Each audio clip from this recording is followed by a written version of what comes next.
السلام علیکم، بسم اللہ الرحمن الرحیم۔ کیا آپ جانتے ہیں کہ رمضان کے مہینے میں کچھ چور ایسے ہیں جو بڑی ہی چالاکی سے ہماری نیکیوں کو چرا لیتے، ہمارے قیمتی اوقات کو چرا لیتے ہیں، مگر ہمیں احساس تک ہونے نہیں دیتے ہیں۔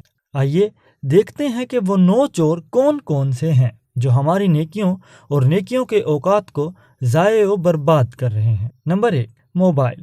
موجودہ زمانے کے اندر ایک مومن اور ایک مسلمان کے تمام نیکیوں کو ضائع و برباد کر دینے والا یہ موبائل ایک ایسا آلہ ہے جو ہر وقت ہمارے ساتھ ہوتا ہے، مسجد ہو یا پھر بازار، نماز کی حالت میں ہو یا پھر غیر نماز کی حالت، ہر وقت ہم اس کے ساتھ چپکے رہتے ہیں۔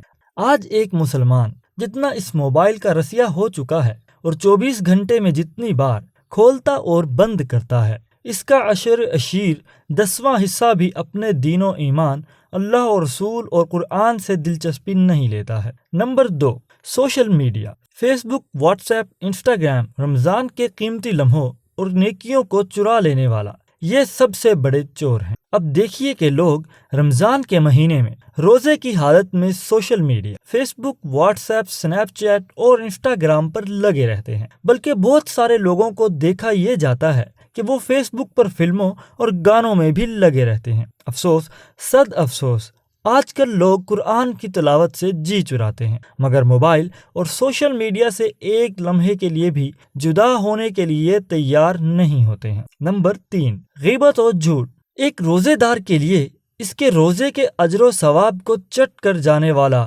غیبت اور جھوٹ فحش و بیہودہ گوئی ہے۔ بہت سارے لوگوں کو دیکھا یہ جاتا ہے کہ وہ روزے کی حالت میں بھی بڑے شوق سے جھوٹ بولتے ہیں، غیبت کرتے ہیں، گالی گلوچ کرتے ہیں، لڑائی جھگڑا کرتے ہیں، حالانکہ پیارے حبیب صلی اللہ علیہ وسلم نے اس بات سے سختی سے روکا ہے کہ کوئی روزہ دار روزے کی حالت میں جھوٹ و غیبت اور چغل خوری وغیرہ کرے۔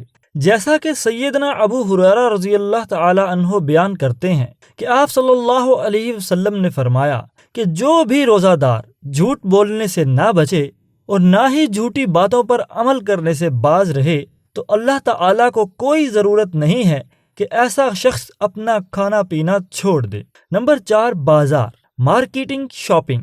رمضان جیسے مقدس مہینے کے اوقات کو ہضم کر جانے والا ایک چور بازار، مارکیٹنگ اور شاپنگ ہے۔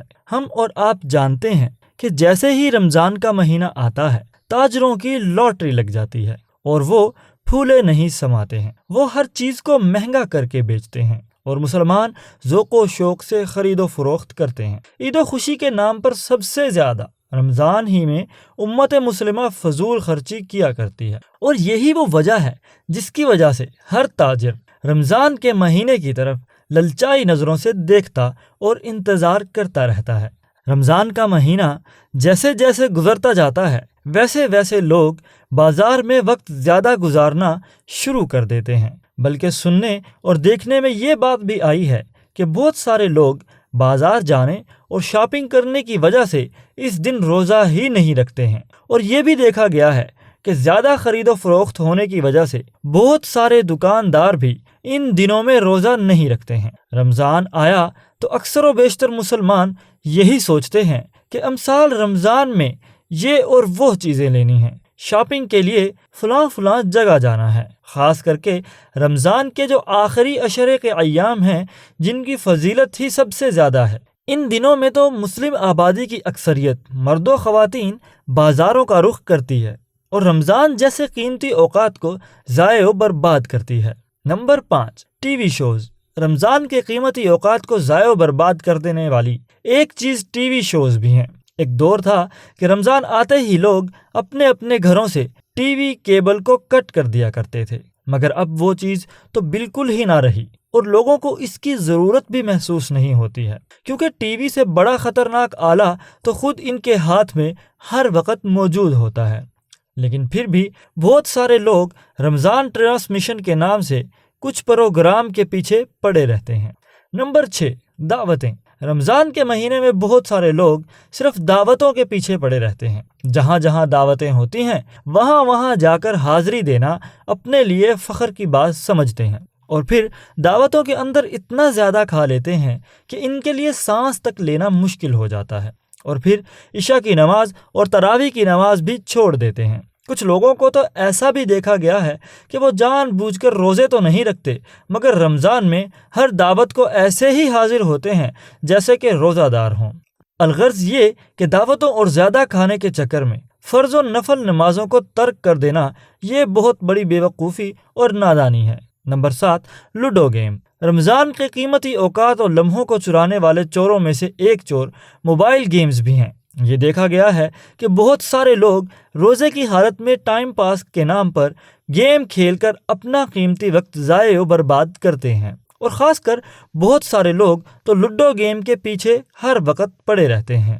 ایسے لوگوں کو چاہیے کہ وہ اس حرکت سے باز آ جائیں اور اس کے بجائے قرآن کی تلاوت میں اپنے آپ کو لگائیں۔ نمبر 8، سونا۔ رمضان کے بابرکت وقتوں کو برباد کر دینے والے چوروں میں سے ایک چور سونا بھی ہے۔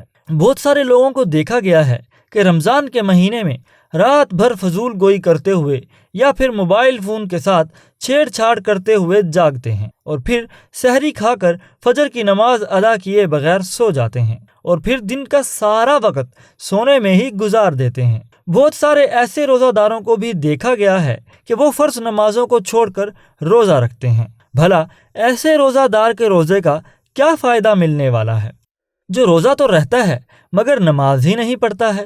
لہٰذا جو لوگ بھی زیادہ تر سونے میں اپنا وقت ضائع و برباد کرتے ہیں، ایسے لوگوں کو رمضان کے اوقات کو غنیمت سمجھتے ہوئے اپنی اس عادت سے باز آ جانا چاہیے۔ کہیں ایسا نہ ہو کہ کل بروز قیامت یہی سونا ان کے لیے باعث حسرت اور باعث ندامت نہ بن جائے۔ نمبر 9، کچن و باورچی خانہ کی مصروفیت۔ رمضان کا یہ 9واں چور خواتین سے منسلک ہے، کیونکہ بہت ساری خواتین کا اکثر و بیشتر اوقات ان کے کچن میں ہی گزر جاتا ہے، جس کی وجہ سے وہ عبادتوں سے بہت ہی کم جڑ پاتی ہیں۔ ویسے تو رمضان کا مہینہ خواتین کے لیے بہت صبر آزما اور محنت طلب مہینہ ہوتا ہے۔ افطار و سحر کی تیاری انہی نے کرنی ہوتی ہے، جو کہ ایک ناگزیر مسئلہ ہے، مگر اب اس کا مطلب یہ بھی نہیں ہونا چاہیے کہ ہم مرد حضرات اپنی اپنی خواتین کو فقط طرح طرح کے لذیذ پکوان کے پکانے کی فرمائش کرتے رہیں اور انہیں نیکیوں کے انجام دینے سے محروم کر دیں۔ اسی لیے مرد حضرات سے میں یہی کہوں گا کہ رمضان کے مہینے میں اپنے کام و دہن کو لگام دے کر اپنی خواتین کو بھی نیکیوں کو انجام دینے کے لیے اوقات مہیا کریں۔